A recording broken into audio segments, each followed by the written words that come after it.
Hello मेरे प्यारे बच्चों, आई होप कि आप सभी बहुत अच्छे होंगे। आपकी स्टडी भी बहुत अच्छी चल रही होगी।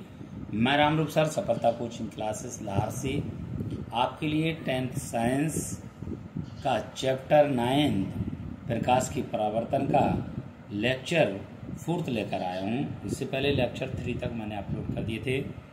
लेक्चर 4 में आपकी आवर्धन क्षमता का शेष क्वेश्चन रह गया था। आवर्धन क्षमता का शेष रह गया, यदि बिंब की ऊंचाई h और प्रतिबिंब की ऊंचाई h' हो तब गोलीय दर्पण द्वारा उत्पन्न आवर्धन m बराबर प्रतिबिंब की ऊंचाई h' और बिंब की ऊंचाई h होगी। आवर्धन को m से स्मॉल m से प्रदर्शित करते हैं, m बराबर -b/u। आवर्धन के मान में ऋणात्मक चिन्ह का अर्थ यह है कि प्रतिबिंब वास्तविक एवं उल्टा है। आवर्धन के मान में धनात्मक चिन्ह का अर्थ यह है कि प्रतिबिंब आभासी एवं सीधा है।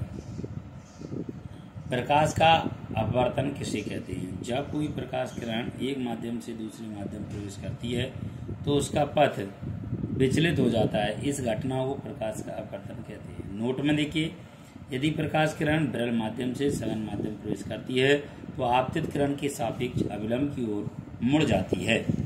और दूसरे में क्या लिखा है? दूसरे में लिखा है, यदि प्रकाश की किरण सघन माध्यम से विरल माध्यम प्रवेश करती है तो अविलंब से दूर हट जाती है। कांच की आयताकार स्लेब से अपवर्तन लिखिए। जब आपतित किरण AB सतह से टकराती है तो किरण कांच के टुकड़े में प्रवेश करते समय अविलंब की ओर झुक जाती है। जब अपवर्तन पृष्ठ CD से होता है तो प्रकाश किरण सघन माध्यम से विरल माध्यम में जाती है, इसलिए प्रकाश किरण अविलंब से दूर हट जाती है।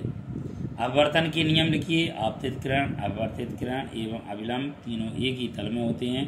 आपतन कोण की जया sin I तथा अपवर्तन कोण की जया sin R का अनुपात स्थिर होता है। इस नियम को स्नेल का अपवर्तन का नियम भी कहते हैं।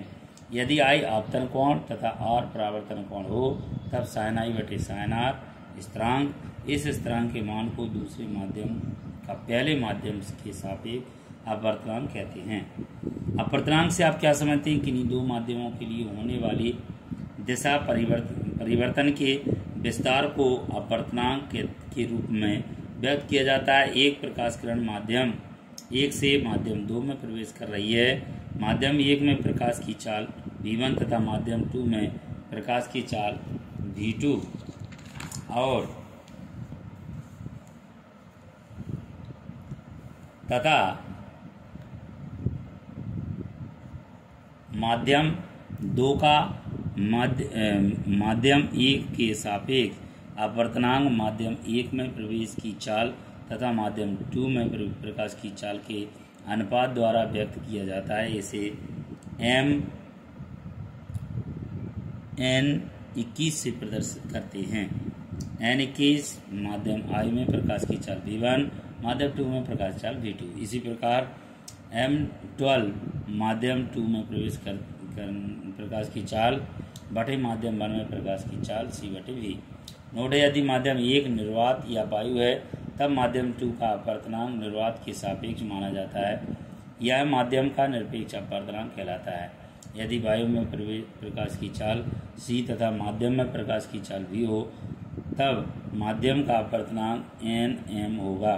nm बराबर वायु में प्रकाश की चाल c, माध्यम में प्रकाश की चाल v। उदाहरण के लिए जल का अपवर्तनांक 1.33 है। इसका अर्थ है कि वायु में प्रकाश का वेग तथा जल में प्रकाश के वेग का अनुपात 1:33 है। लेंस किसे कहते हैं या कितने प्रकार के होते हैं? दो पृष्ठों से घिरा हुआ कोई पारदर्शी माध्यम जिसका एक या दोनों पृष्ठ गोलीय हों लेंस कहलाता है, अर्थात लेंस का कम से कम एक पृष्ठ गोलीय होता है। लेंस दो प्रकार के होते हैं, उत्तल लेंस और अवतल लेंस। आशा करता हूँ यदि आपको ये वीडियो अच्छी लगे तो लाइक सब्सक्राइब जरूर करें, अधिक से अधिक शेयर करें। बुक के माध्यम से बनाई हुई क्वेश्चन हैं जो कि आपके एग्जाम में 100% आएंगे। धन्यवाद।